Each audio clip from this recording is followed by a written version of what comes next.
in our work, they literally performed the separations and did the medical studies on patients in their 6 hospitals that they own.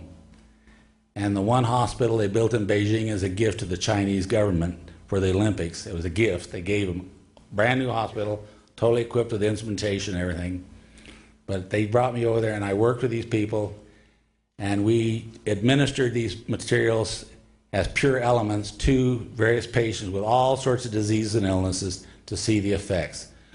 While we were administering it to them, we were monitoring the DNA, we were monitoring their conditions, and we began to give low doses. We were giving placebos, we were giving double-blind studies to them. We were just doing everything, to see what would happen, what the effects would be. It was used on plant tissue, gardens, hydroponics applications, everything. These people are doing just profound things. I needed to have the knowledge and understanding, but I promised I would not use their name and not divulge specific information. So I can't tell you, due to the relationship I have with these people, and that's why you haven't seen me for 12 years. Okay, I apologize for it, but it was necessary to get this work done and to witness it. What we decided, and this is important, I think, for my thinking, is that this really should not be thought of as medicine. Okay? Our thinking today is you have something wrong with you, you want a medicine to cure the problem. We should not think of this as a medicine. Now, this is my opinion I'm giving you right now. You should think of this as a transmutating material for mankind, because the effect on your body is a holistic effect. It's not just a disease effect. When it was given to patients that have cancers, basically it stimulates the immune system dramatically, but it also speeds up the cancer, because the cancer is part of the living body. Like it or not, it's a healthy cell that's gone crazy, but it actually speeds up its activity also. If you take the patient off before he is cured of the cancer runs rampant through his body at a much faster rate than it was running before you got a hold of him. So our conclusion after doing all the work, it's great for HIV. It really stimulates the immune system. If he doesn't have anything else wrong with him, it's great for HIV. But it really should not be thought of as a medicine or a cure.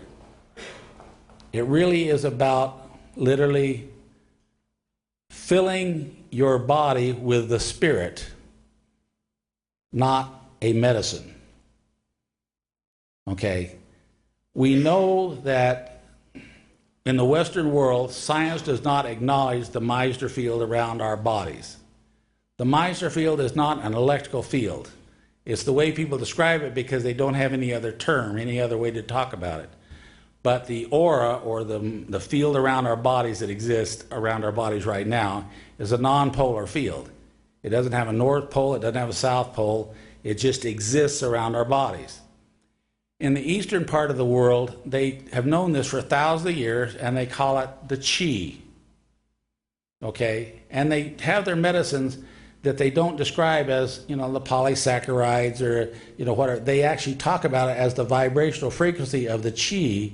And when you have a disease where the chi is affected in your body, you need this material because it contains the chi you need for your body. Or prana, I won't get into semantics here, but they literally don't think about it as a medicine in the traditional Chinese medicine. All right? Over here, scientists don't even consider that there's a field there. And when you die, they can't tell you why you die. They just tell you what stops when you die. Okay. Well, they said, Dave, what you have is the chi. These resonance oscillators are producing a magnetic field around them that we call the chi. So for them, they just totally understood this, from the get-go. What we have found is when you put this in a tube furnace and the last annealing, you get that snow white powder and you pull it out of the tube furnace and it cools the ambient temperature, put your hand on there about 2 or 3 inches from the tube and it floats.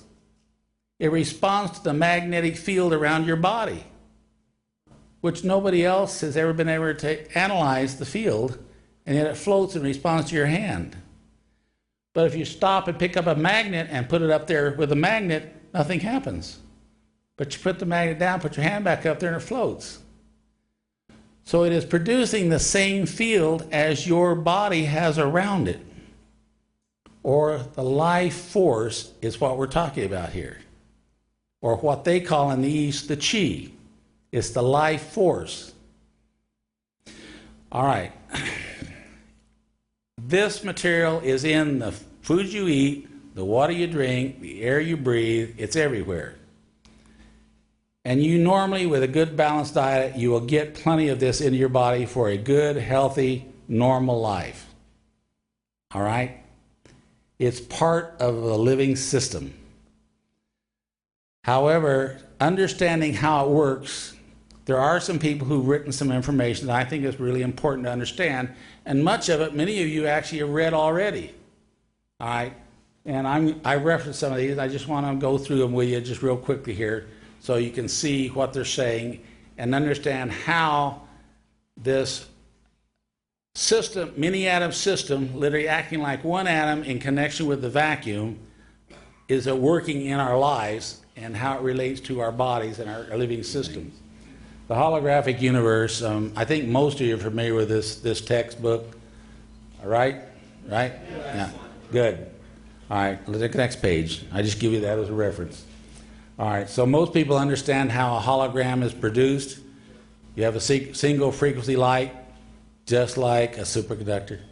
All right, single frequency light goes through a beam splitter, then hits the object, and then comes back with the beam back together, and where they intersect, they create a hologram image right here on film.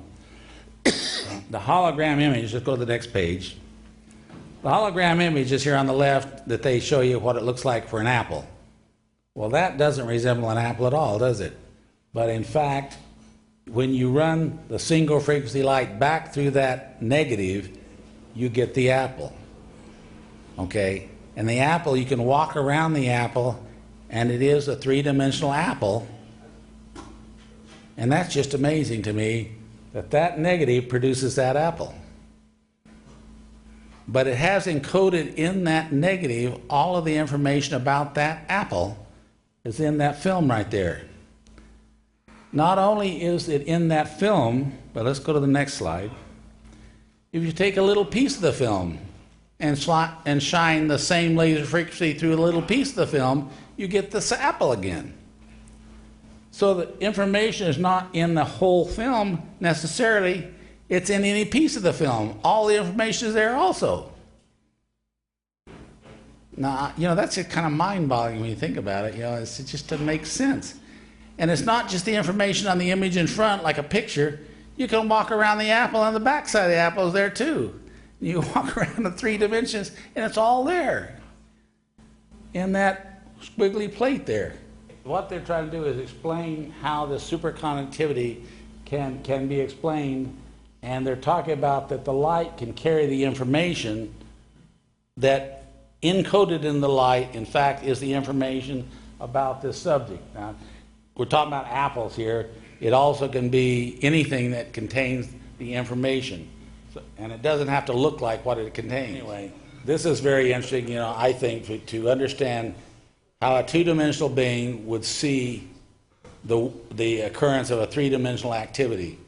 That a two-dimensional being that only sees in 2 dimensions witness a three-dimensional man walking through his two-dimensional world.